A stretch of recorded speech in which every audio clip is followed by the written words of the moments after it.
ഇടയ്ക്കിടയ്ക്ക് വന്ന് നമ്മൾ കുറച്ച് സമയം വെക്കും. അപ്പം ടൈം മാനേജ്മെൻറ്റ് ഭയങ്കര ഇമ്പോർട്ടൻ്റാണ്. ടൈം കിട്ടിയില്ല എന്നുള്ളൊരു പ്രശ്നം നീറ്റ് കഴിഞ്ഞിട്ട് ആരും പറയരുത്.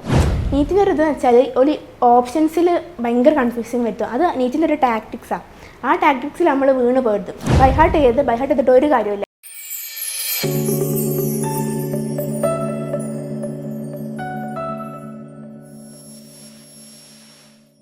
ഹായ്, ഞാൻ Fathima Anna, government medical college Thrissur second year MBBS വിദ്യാർത്ഥിയാണ്.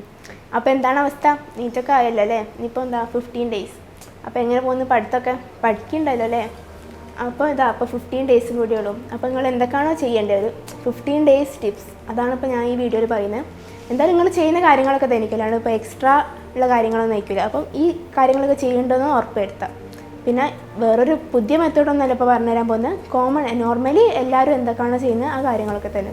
അപ്പോൾ മെയിനായിട്ട് ഇപ്പോൾ ചെയ്യേണ്ടതെന്ന് വെച്ചാൽ ഡെയിലി ഫുൾ ടോപ്പിക് എക്സാംസ്. അത് 3 hour, നിങ്ങൾക്കിപ്പോൾ 3 hour 20 minutes ടൈം സെറ്റ് ചെയ്തിട്ട് തന്നെ ചെയ്യാം. ഒരു ക്വസ്റ്റ്യൻ 1 minute എന്നുള്ള രീതിക്ക് തന്നെ പോവാം. അത് ടൈം മാനേജ്മെൻറ്റ് ഭയങ്കര ഇമ്പോർട്ടൻ്റ്. കാരണം നീറ്റിൻ്റെ ആ ടൈമിലൊക്കെ നമ്മൾ ഈ ഒരു എൻവിറോൺമെൻറ്റിലൊക്കെ ചിലപ്പോൾ നമുക്ക് സമയം കിട്ടണമെന്നില്ല. പിന്നെ നീറ്റാണല്ലോ, ഇതിപ്പം കിട്ടൂലേ, ഇതൊക്കെ ആ ടൈമിൽ തോട്ട് വരും. അപ്പം അങ്ങനത്തെ ഒക്കെ കുറച്ച് സമയം നമ്മൾ എന്തായാലും കാര്യമാണ്. പിന്നെ സൈൻ ഇടുക, തമ്പ് ഇംപ്രഷൻ ഇടുക, അങ്ങനത്തെ ഓരോ കാര്യങ്ങൾ ഇവരും ഇടയ്ക്കിടയ്ക്ക് വന്ന് നമ്മൾ കുറച്ച് സമയം വെക്കും. അപ്പം ടൈം മാനേജ്മെൻറ്റ് ഭയങ്കര ഇമ്പോർട്ടൻ്റാണ്. ടൈം കിട്ടിയില്ല എന്നുള്ളൊരു പ്രശ്നം നീറ്റ് കഴിഞ്ഞിട്ട് ആരും പറയരുത്. അപ്പോൾ അതിനനുസരിച്ച് ടൈം മാനേജ് ചെയ്തിട്ട് തന്നെ പോവാം. പിന്നെ ഫസ്റ്റ് ഇപ്പോൾ നിങ്ങൾ ബയോളജിയാണ് സ്റ്റാർട്ട് ചെയ്യുന്നതെങ്കിൽ അങ്ങനെ തന്നെ സ്റ്റാർട്ട് ചെയ്യുക. അല്ലാണ്ട് ഒറ്റ സ്ട്രെച്ച് നീറ്റിന് പോയിട്ട് ഫുൾ ഇറഗുലർ ആക്കാൻ നിൽക്കരുത്. ഇപ്പോൾ ചിലർ ഫിസിക്സ് വെച്ചിട്ടായിരിക്കും തുടങ്ങുക, അങ്ങനെയാണെങ്കിൽ ഫിസിക്സ് വെച്ചിട്ട് തന്നെ തുടങ്ങാം. ചിലർ കെമിസ്ട്രി വെച്ചിട്ട് തുടങ്ങുന്നവരുണ്ടാവും, അങ്ങനെയാണെങ്കിൽ കെമിസ്ട്രി വെച്ചിട്ട് തന്നെ തുടങ്ങാം. എങ്ങനെയാണ് ഇത്രയും കാര്യങ്ങൾ എക്സാംസ് എഴുതി ആ രീതിയിൽ തന്നെ പോവാം.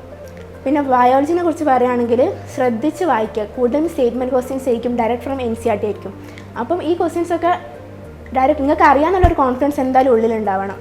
ആ കോൺഫിഡൻസിന് വൃത്തിക്ക് വായിക്കുക, കറക്റ്റായിട്ട് ബബിൾ ചെയ്യുമ്പോൾ ശ്രദ്ധിക്കുക. ഒരു ക്വസ്റ്റ്യൻ അങ്ങോട്ട് പോയാലും നിങ്ങൾ ഫുൾ നെഗറ്റീവ് അടിച്ച് ഫുൾ കൊളാവും. അപ്പോൾ ശ്രദ്ധിച്ച് തന്നെ ബബിൾ ചെയ്യുക. ഇനി ഉള്ള എക്സാംസൊക്കെ അങ്ങനെ തന്നെ ചെയ്യാം. പിന്നെ ഫിസിക്സ് കെമിസ്ട്രി വൃത്തിക്ക് വായിച്ചിട്ട് തന്നെ ഇക്വേഷൻസ് ഒക്കെ ആണെങ്കിൽ ഡയറക്റ്റ് ഇക്വേഷൻസ് ഇട്ട് ചെയ്യുന്ന ക്വസ്റ്റ്യൻസ് ആണ്, അത് അങ്ങനെ തന്നെ ചെയ്യാം. ചിലപ്പം വേറെ F=MA അങ്ങനത്തെ ക്വസ്റ്റ്യൻസ് ആണെങ്കിൽ ഡയറക്റ്റ് അത് ചെയ്യുക, കാൽക്കുലേഷൻ ശ്രദ്ധിക്കുക, കറക്റ്റ് ആൻസർ കിട്ടുക, ബബിൾ ചെയ്യുക. പിന്നെ യൂണിറ്റ്സ് ഉള്ള ക്വസ്റ്റ്യൻസ് ആണെങ്കിൽ യൂണിറ്റ് കറക്റ്റ് ശ്രദ്ധിക്കുക. നീറ്റിൻ്റെ ഒരു ഇതെന്ന് വെച്ചാൽ ഒരു ഓപ്ഷൻസിൽ ഭയങ്കര കൺഫ്യൂഷൻ പറ്റും. അത് നീറ്റിൻ്റെ ഒരു ടാക്ടിക്സാണ്.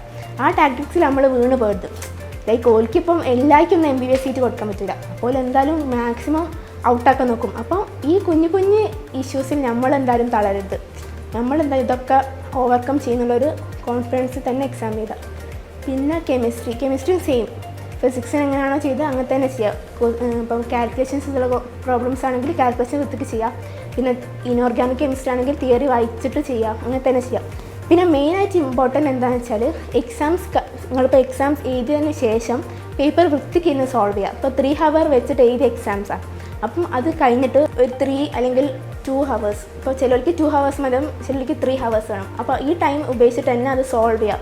ഇപ്പോൾ ബയോളജി ആണെങ്കിൽ തെറ്റ് ക്വസ്റ്റ്യൻസ് ഉണ്ടാവും. ഇപ്പോൾ ഫിസിക്സിലായാലും കെമിസ്ട്രിയിലായാലും തെറ്റ് ക്വസ്റ്റ്യൻസ് ഉണ്ടാവും. ഓഫ് കോഴ്സ് ഈ തെറ്റ് ക്വസ്റ്റ്യൻസ് എന്തുകൊണ്ട് തെറ്റി എന്നുള്ളത് മെയിനായിട്ട് നോക്കാം. ചിലപ്പം നമ്മൾ കെയർലെസ് മിസ്റ്റേക്ക് ആയിരിക്കാം, അല്ലെങ്കിൽ ചിലപ്പോൾ ഒരു കൺഫ്യൂഷൻ വന്നതായിരിക്കും. അപ്പം ബയോളജി ആണെങ്കിൽ ആ ടെക്സ്റ്റിലത്തെ ആ ഭാഗം, ടെക്സ്റ്റിൽ ആ പോർഷൻ അല്ലെങ്കിൽ ആ പാരഗ്രാഫ് അല്ലെങ്കിൽ ആ പേജ് എങ്ങനെയാണ് നിങ്ങൾ കംഫർട്ടബിൾ സോൺ അങ്ങനെ നോക്കിയിട്ട് വായിക്കാം. ഈ തെറ്റിച്ച ക്വസ്റ്റ്യൻസ് ഒന്നും ഇനി തെറ്റിക്കരുത്. ഇപ്പോൾ നീറ്റിന് അതേ ക്വസ്റ്റ്യൻസ് തന്നെ വരാം, അപ്പോൾ പിന്നെ തെറ്റിക്കാൻ നിൽക്കരുത്. പിന്നെ ഫിസിക്സ് ആണെങ്കിൽ സൊല്യൂഷൻ നോക്കാം. ഫിസിക്സും സെയിം, ആദ്യം എന്തുകൊണ്ട് തെറ്റി എന്നുള്ളത് നോക്കാം, അതിനുശേഷം സൊല്യൂഷൻ നോക്കുക, ചെയ്യുക. ബൈഹാർട്ട് ചെയ്യരുത്, മെത്തേഡ് പഠിക്കുക, ആ കോൺസെപ്റ്റ് പഠിക്കുക. പിന്നെ ചില ക്വസ്റ്റ്യൻസൊക്കെ നിങ്ങൾ ക്വസ്റ്റ്യൻ ചെയ്തിട്ടായിരിക്കും പഠിക്കുക. ഇപ്പോൾ ചില തിയറി ക്വസ്റ്റ്യൻസ് ഉണ്ടാവും, അത് ക്വസ്റ്റ്യൻ കണ്ട് പഠിക്കുക. അതുപോലെ തന്നെ കെമിസ്ട്രിയും സൊല്യൂഷൻ നോക്കുക, ചെയ്യുക. ബൈഹാർട്ട് ചെയ്തിട്ട് ഒരു കാര്യമില്ല. പിന്നെ ഇപ്പം തെറ്റിച്ച ഈ ക്വസ്റ്റ്യൻസ് ഇപ്പോൾ നെഗറ്റീവ് എന്തായാലും ഉണ്ടാവില്ല. അപ്പോൾ ഇപ്പം തെറ്റിച്ച ഈ ക്വസ്റ്റ്യൻസ് ഇനി തെറ്റിക്കരുത്. ചിലപ്പോൾ ഇതേ ക്വസ്റ്റ്യൻസ് ആയിരിക്കും നീറ്റിന് വരുന്നത്. അപ്പോൾ നീറ്റിന് ആ 4 മാർക്സ് നമുക്ക് ഗ്യാരണ്ടീഡ് ആയിരിക്കണം. പിന്നെ എന്തായാലും എക്സാം ചെയ്ത് കഴിയുമ്പം ചിലപ്പം സ്റ്റാർട്ടിങ്ങിലൊക്കെ സ്കോർ 400, 450 റേഞ്ചിലേക്കും, ചിലർക്ക് 500, 550 റേഞ്ച് ഉണ്ടാവും. അപ്പം ഓരോ ദിവസം എക്സാം ചെയ്യുമ്പോൾ ഡെയിലി ഇപ്പോൾ ഫുൾ ടോപ്പിക് നിങ്ങൾ എഴുതല്ലോ, അപ്പോൾ ഓരോ ദിവസം എക്സാം എഴുതുമ്പം സ്കോർ ഇങ്ങനെ കൂട്ടി കൊണ്ടുവരാം. മീൻസ് നെഗറ്റീവ് കുറച്ച് കൊണ്ടുവരാം. ചിലപ്പോൾ ഫസ്റ്റ് എക്സാംസിനൊക്കെ 40, 30s നെഗറ്റീവ്, അതിങ്ങനെ കുറച്ച് കൊണ്ടുവരാം. ശരിക്കും പറഞ്ഞാൽ നമ്മളൊരു നെഗറ്റീവ് വെച്ചാൽ നമ്മൾ 70th 5 മാർക്കാണ് പോകുന്നത്. ഈ 5 മാർക്ക് നല്ല റാങ്ക് ഡിഫറൻസ് ഉണ്ടാക്കും. അപ്പോൾ നെഗറ്റീവ് കുറയ്ക്കുക, സ്കോർ കൂട്ടാം. അപ്പോൾ 450, 460 അങ്ങനെ സ്കോർ കൂട്ടി കൊണ്ടുവരാം. ചിലപ്പോൾ ഒന്ന് നടുവൊന്ന് ഡൗൺ ആവും. ഡൗൺ ആയാലും ബേജാറാവണ്ട. കൂളാവുക, എന്നിട്ട് പറയാം ഡൗൺ ആയാലല്ലേ കയറാൻ പറ്റുള്ളൂ, ലൈക്ക് മാർക്ക് പറഞ്ഞാലല്ലേ നമുക്ക് മാർക്ക് കൂട്ടാൻ പറ്റുള്ളൂ. അപ്പോൾ ആ രീതിക്ക് ഇങ്ങനെ പഠിച്ചു പോകാം. പിന്നെ എല്ലാ നീറ്റ് ടോപ്പേഴ്സും സ്റ്റാർട്ടിങ് മുതലേ 600+700 മാർക്ക് കിട്ടുന്നവരൊന്നും നിൽക്കില്ലോലും ഇങ്ങനെ മെല്ലെ മെല്ലെ കയറി വന്നവരായിരിക്കും. ഇപ്പോൾ ഞാനായാലും സ്റ്റാർട്ടിങ്ങേ 600+ കിട്ടിയ ആളൊന്നുമല്ല, 400, 500 അങ്ങനെ കയറി വന്ന് ലാസ്റ്റിലേക്കാകുമ്പോൾ ഒരു ലാസ്റ്റ് 2 വീക്സ് 500, 550, 600 റേഞ്ച് എത്തി. ലാസ്റ്റ് അൽഹംദുലില്ലാ നീറ്റിന് അത്യാവശ്യം നല്ല സ്കോർ കിട്ടിയിട്ട് തന്നെയാണ് മെഡിക്കൽ കോളേജിൽ കയറിയത്. അതുകൊണ്ട് ഒറ്റയടിക്ക് ഡിം എന്ന് പറഞ്ഞിട്ടൊന്നും മാർക്ക് കൂടില്ല. അപ്പം കോൺസ്റ്റൻ്റ് ആയിട്ട് ഡെഡിക്കേറ്റഡ് ആയിട്ട് ഹാർഡ് വർക്ക് ചെയ്യുക, പാരലായിട്ട് റിവിഷൻ കൊണ്ടുപോകുക, അതിൻ്റെ കൂടെ ഡെയിലി ഫുൾ ടോപ്പിക് എക്സാംസ് ചെയ്താൽ, പിന്നെ തെറ്റുന്നതൊക്കെ വന്ന് കറക്റ്റ് ചെയ്ത് പഠിക്കുക, സൊല്യൂഷൻസ് ഒക്കെ പഠിക്കുക, ഇക്വേഷൻസ് ഒക്കെ റിവൈസ് ചെയ്യുക, ഫോർമുലാസ് റിയാക്ഷൻസ് ഒക്കെ കറക്റ്റായിട്ട് തറോ റിവിഷൻ നടത്തുക, പാരലായിട്ട് ബയോളജി വായിച്ച് പോവുക, ഫിസിക്സ് കെമിസ്ട്രി ആണ് ഇക്വേഷൻസ് റിയാക്ഷൻസ് ഒക്കെ പക്കാക്കുക, അങ്ങനെയൊക്കെ തന്നെ പഠിക്കുക. നിങ്ങളിപ്പം പോകുന്ന സ്ട്രാറ്റജി ഒക്കെ കറക്റ്റാണ്. അപ്പം ഇത് ഒന്നും കൂടി റിവൈസ് ചെയ്ത് ബേസ് സെറ്റാക്കുക. ഇതൊക്കെ തന്നെയാണ് മെയിനായിട്ട് ഫോളോ ചെയ്യേണ്ടത്. ഇതൊക്കെ ലൈക്ക് നോർമലി എല്ലാവരും ഫോളോ ചെയ്യുന്ന കാര്യങ്ങളാണ്. അപ്പോൾ ഇതൊക്കെ ചെയ്യുന്നുണ്ട് ഉറപ്പുവരുത്തുക. ഡെയിലി ഫുൾ ടോപ്പിക് എക്സാംസ് ചെയ്യുന്നുണ്ടെന്ന് ഉറപ്പുവരുത്താം. എക്സാംസ് ചെയ്താൽ മാത്രം പോരാ, വൃത്തിക്ക് ഇരുന്ന് സോൾവ് ചെയ്യാം. ലൈക്ക് അപ്പം തെറ്റിച്ചത് പിന്നെ തെറ്റിക്കരുത്, ഈ ഒരു കാര്യം ഉറപ്പുവരുത്താം.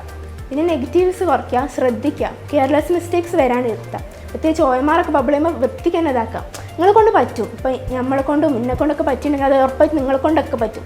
ലൈക്ക് നമ്മളൊക്കെ ഒരേപോലത്തെ ആൾക്കാർ തന്നെ, അല്ലാണ്ട് ഞാൻ വലിയ ബുദ്ധി നീറ്റ് ക്രാക്ക് ചെയ്യാന്ന് വെച്ചാൽ വലിയ ബുദ്ധിയൊന്നും വേണ്ട. ഒന്ന് ഇരുന്ന് ഹാർഡ് വർക്ക് ചെയ്യാനുള്ള ഒരു മനസ്സ്, ഹാർഡ് വർക്ക് ചെയ്യും. ഞാൻ എനിക്ക് MBBS കിട്ടണം, എനിക്ക് ഡോക്ടർ ആവണം എന്നുള്ളൊരു എയിം ഉള്ളിലുണ്ടെങ്കിൽ എന്തായാലും നീറ്റ് കിട്ടും. അപ്പോൾ ഇതൊക്കെ തന്നെയാണ് എല്ലാവരും ചെയ്യുന്നതും, ഇതൊക്കെ തന്നെയാണ് എല്ലാവരും ചെയ്യേണ്ടതും. ഇപ്പം ഞാൻ പറഞ്ഞത് വലിയ സംഭവങ്ങൾ കാര്യങ്ങളൊന്നുമില്ല, നിങ്ങൾക്ക് അറിയുന്നത് നിങ്ങൾ ഇത്രയും കാലം എങ്ങനെയാണ് ചെയ്തത് അതൊക്കെ തന്നെ അപ്പോൾ പറഞ്ഞത്. അപ്പോൾ ഇതൊക്കെ ചെയ്യുന്നുണ്ടെന്ന് ഉറപ്പ് വരുത്താം. പാരലായിട്ട് റിവിഷൻ കൊണ്ടുപോവുക, എക്സാംസ് ഒക്കെ വൃത്തിക്ക് ചെയ്യുക, എക്സാം കഴിഞ്ഞിട്ട് വൃത്തിക്ക് ഇന്ന് സോൾവ് ചെയ്യുക, തെറ്റി ക്വസ്റ്റ്യൻസ് വന്ന് പഠിക്കുക, ബൈഹാർട്ട് ചെയ്യാണ്ട് വന്ന് പഠിക്കുക, കോൺസെപ്റ്റ് പഠിക്കുക, പിന്നെ എണ്ണത്തിൻ്റെടും വന്ന് ശ്രദ്ധിച്ച് തന്നെ ചെയ്യുക. അപ്പോൾ ഈ മെത്തേഡൊക്കെ ഫോളോ ചെയ്ത് നിങ്ങളുടെ സ്കോർ ഇങ്ങനെ കൂട്ടിക്കൂട്ടി കൊണ്ടുവന്ന് നെഗറ്റീവ്സ് കുറച്ച് കൊണ്ടുവന്നാൽ തന്നെ നിങ്ങൾക്ക് എന്തായാലും കിട്ടും. നമുക്കൊക്കെ കിട്ടിയതല്ലേ, എനിക്കൊക്കെ കിട്ടിയതല്ലേ, അപ്പോൾ എന്തായാലും നിങ്ങൾക്കൊക്കെ കിട്ടും ഇൻഷാ അല്ലാ. Thank you.